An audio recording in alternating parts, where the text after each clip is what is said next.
I mean,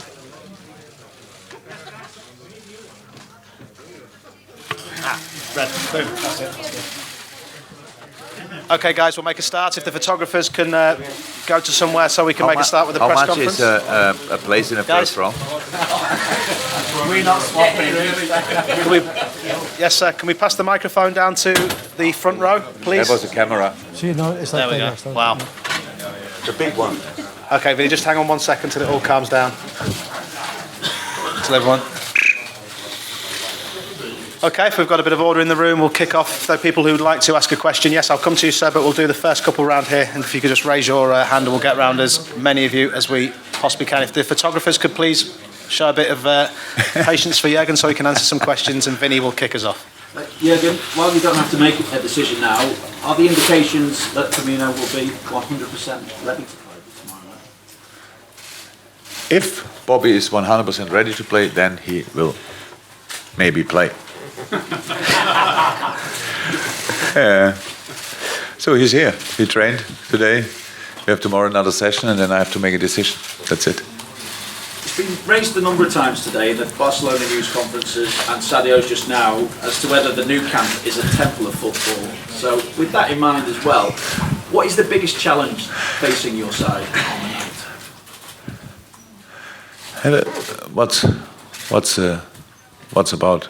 The first thing with the temple. What if Barcelona is a temple of football or not? The question was raised because I think the Catalan people feel that you said that the new camp shouldn't be regarded as a temple of football. Now, the interpretation that we took back home was that you can't come here and think like that because that could be to the detriment of your own performance on the night.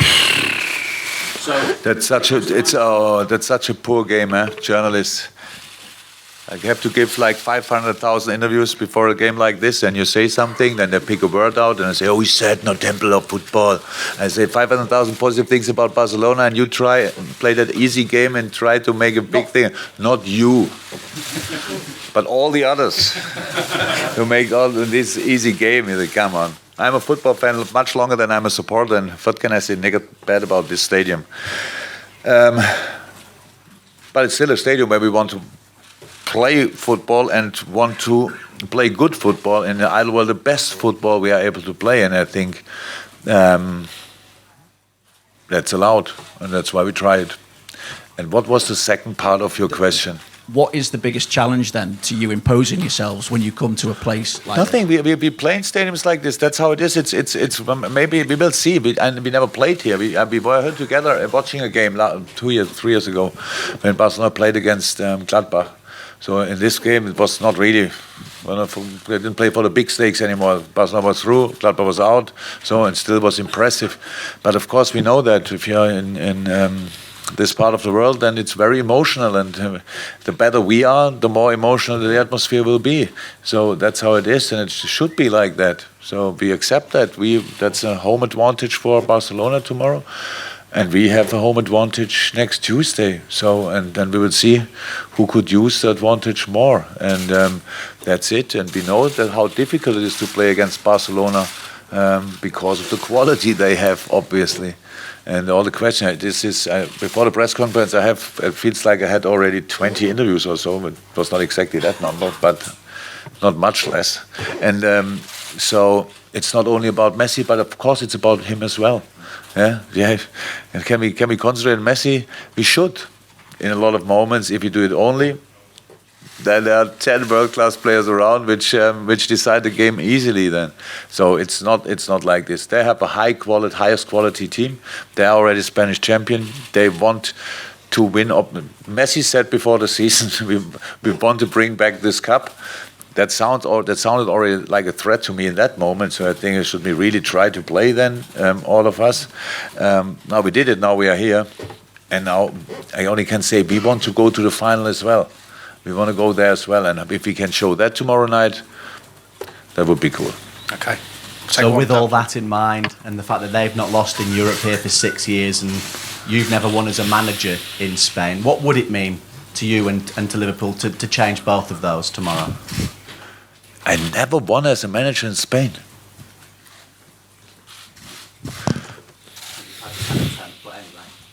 I lost 10 of 10. We're getting worse. Wow. Hey, you've drawn 5, lost 3, so it's not awful. But what would it mean for you to win? That's for me a positive statistic, actually, and you could sell it to me like it's a big... by the way, I would say a draw would not be the worst result in the world. Not that we go for it, but it would be okay. So now I feel worse than before. And what was the question? What would it mean to win tomorrow? Oh, a lot. It's difficult. I said it before. So many people came to Barcelona and had to play Barcelona and had an idea and a plan and all that stuff and spoke about if you do this and if you do that. And in the end, they got a proper knock.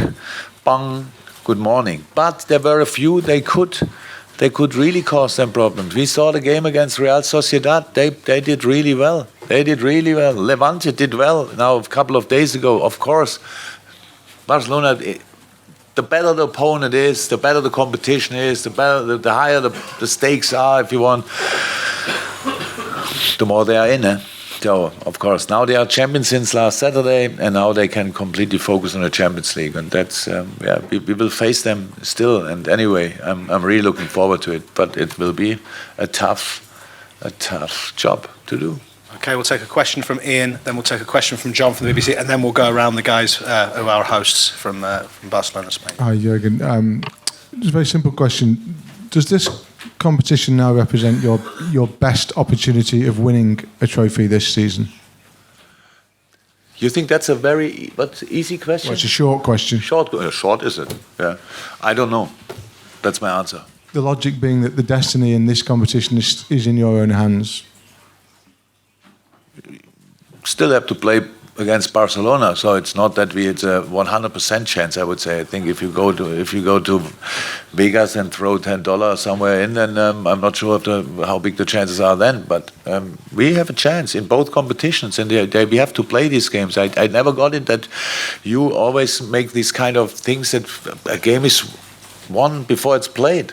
It's not lost tomorrow before it's played, and the other games we played, they are not lost and are not won before. We have to play them, and that's what we do. In the moment, I don't need to know which is the bigger chance for us to win. We have to work tomorrow here, and not to think about what we can do. Because if we would go to the final, we have 3 weeks to think about what we have to do. 3 weeks. That's the time we have until the final would come up. So it's all good. We are here. We want to play our best football, and we will see what we get for it. Okay, we'll take one from John Murray, then we will go around the room. Just wondering, at this stage of the season, when you're right in the thick of it, and you're up against such a good team like Manchester City on the home front, trying to see off them, and now on the eve of a match like this against such a good team like Barcelona, just give us an idea of what it's like for you and the rest of the players to be in the thick of it. You know, what is the thrill of this chase like for you? It's brilliant. So it's actually only the only thing what would be better is that somebody tells us, "So you are already champion," but that's not that's quite difficult to reach. In other years, it could have been like this, but it's not a problem. We are completely fine. We like the situation we are. The boys created that situation, and now we are here. It's a wonderful situation, to be honest. Flying here and then going to Barcelona. It's not even 2 years ago. That it was a big thing for the club to qualify only for the Champions League. And now we are second time in a row in the semi-final. So that's big, and it's only positive, and everybody sees it like that. We don't need a guarantee.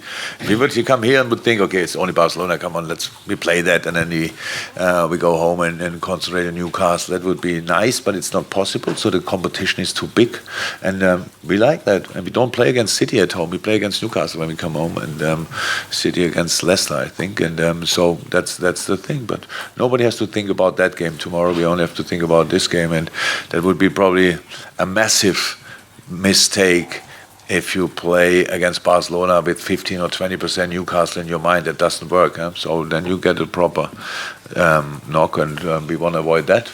We want to stay in the competition. We want to stay really. We want a result tomorrow what gives us a good chance to do it at home. Whatever that result is, we will see. Okay, gentleman who's got the microphone in the far left. Yes, sir. Yes. Hola, buenas noches, señor Klopp. Cuando usted Buenas noches. Cuando usted dirigía al Borussia Dortmund, dijo una vez que si lo primero que hubiera visto fuera el Barça de Guardiola, no le habría gustado el fútbol y se hubiera dedicado al tenis. El Barça, de alguna manera, mantiene esa filosofía. ¿Usted mantiene todavía ese pensamiento? No. I knew that will fly around my ears someday. That's a German saying, by the way. Not the thing with Barcelona, the flying around my ears. So, what I wanted to say is, what I most like is in football that both teams have pretty much the same chance. You start it, and tactics usually is therefore that if the other team is much better, you can bring them with your tactics on your level, and on your level you can beat every team. And for me, this time when Pep was here, and not only it continues obviously, they were so good, so dominant, so humbly. I said, but if I have a kid, if you see that football and one team is so much better than the others, then it's not a competition. I think you can be lucky if you're on a Barcelona team, but if you are on the other team, that doesn't look like fun. And that was the reason why I said that. So I like the opportunity in football to use tactics, and not only defensive tactics, of course, but as well just to make it an exciting game. And that's what I thought, and that's what I think still. Okay, gentleman who's got the microphone, then we'll go to a gentleman in blue at the back. Yes. Sorry. Hi, Gerard Romero de RACU. ¿Qué prefiere mañana que juegue en el ataque del Barça? ¿Coutinho o Ousmane Dembélé? ¿Qué prefiere que Valverde le ponga delante mañana?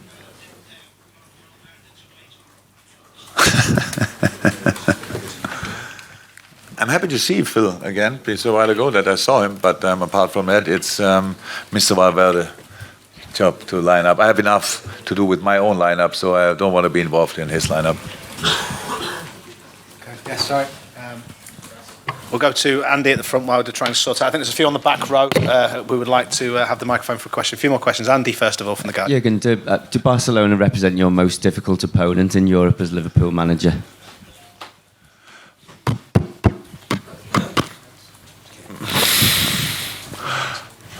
I'm not sure if it's allowed to say it here, but against Real Madrid was not easy as well. But actually, because I beat Real Madrid a couple of times. Sorry, maybe not in Spain, but at home with Dortmund. I got one day a table in a full restaurant on Ibiza. Yeah, because when they realized that I'm Jurgen Klopp, they said at first I said it's full, and I came in and asked, "Can I have a table?" I said, "No, it's full." And they said, "Oh, you're Jurgen Klopp, you beat Real Madrid, so you get a table."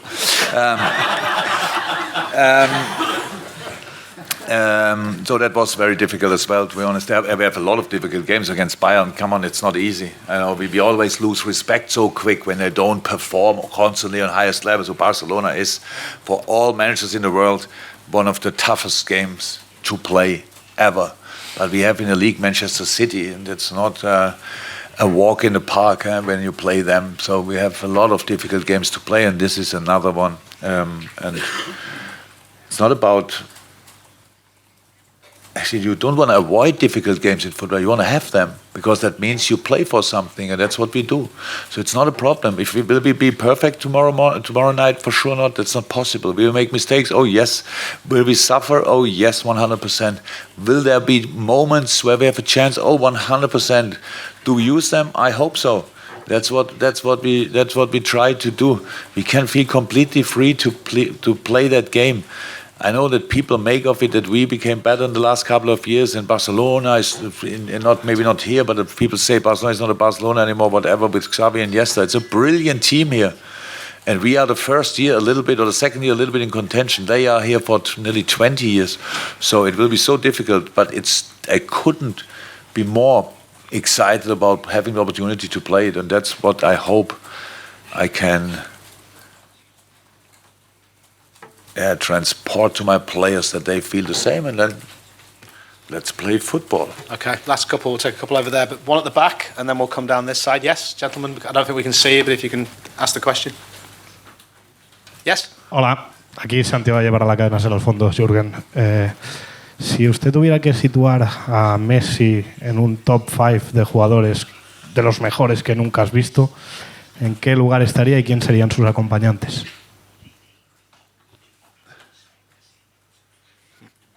Don't want to talk about the other five. Messi would be, for me, the player I saw would be number one, 100%. That's me. We have to say that Cristiano Ronaldo is for sure in that as well, and all the rest we have to see. Yeah? I saw a few good. I've coached a few really good players, but they didn't finish careers, so we have to, and they still have time to develop. My father always said it's Pelé. Didn't see Pelé live. I'm too young for that, but. Yeah, there are a lot of good players around there, but that's my ranking. Leon is for me the best. Okay. Gentleman who's got the microphone. Last couple of questions, we'll finish. No, I make in English. Oh, the questions doesn't get better, by the way. Only we don't have to do 500 more. Let's see. Yeah. I make the question in English. Oh, thank you. Some people, welcome. Some people think that the survivor of this leg will be the next Champions winner. And what do you think to respect and which team is favorite in this leg? Look, people think a lot and talk a lot, even more. So we have to play football, and who cannot have respect for Ajax Amsterdam after what they did in that Champions League campaign?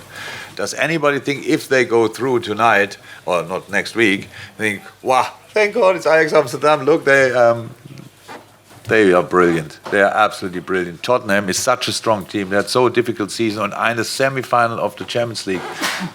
I know what kind of characters they are, how they fight. There's no favorite.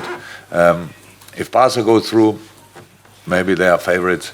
If we go through, we are one of two teams in the final and we'll try everything to win it. But it's not decided and it's not important because there is a date.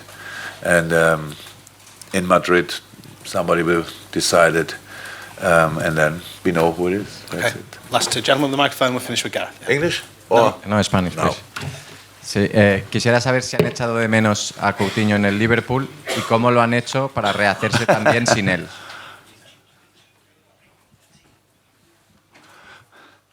I actually don't want to really answer that question because I don't know you good enough, but I know that a lot of people make really, sorry to use that word, shit stories about that. So yes, we miss Phil Coutinho a lot because he is a world-class player and I loved working together with him, but we had to deal without him and he did well.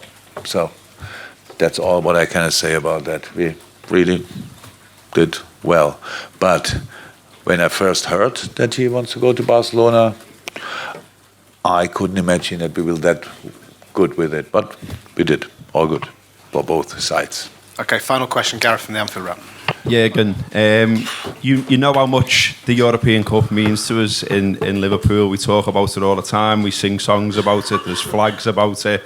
Everyone who's won it for Liverpool, managers and players, are regarded as heroes forevermore in Liverpool. With Liverpool being so romantic about this competition, and you walk past that cup every day in Melwood as well, is that an extra motivation for you and for the players at Liverpool right now to do it again, to try and win that again? Look, what can we do more apart from winning the finals? We played now 3 times in a row a European Cup competition.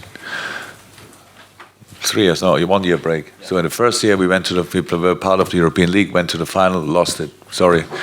Then 1 year break, next year Champions League qualification, went to the final, lost it. Sorry, we cannot do more. We don't need extra motivation. We are fighting like crazy. Maybe some last year or the year, the European League season for sure, we came pretty much on 3 wheels in the final after 63 games and stuff like that. So last year we saw it was a bit unlucky. Could have against a very strong team. So we cannot do more. We dream like you dream. We try everything. You cannot have as an aim really to be a kind of a legend in the future. You have to do the work, and if somebody looks at you then in the future and thinks you're a legend, then it happened and all good. We try all we can and we always did and we will always do, and we will see what will happen. But it's difficult. It's really it's an outstanding achievement to be the second time in a row in a semi-final. That's right. So that now Barcelona is waiting. Tough opponent, and we still want to try to do it. That's all. Thank you very much, guys. See you tomorrow. Thank you. See you tomorrow, probably. Bye.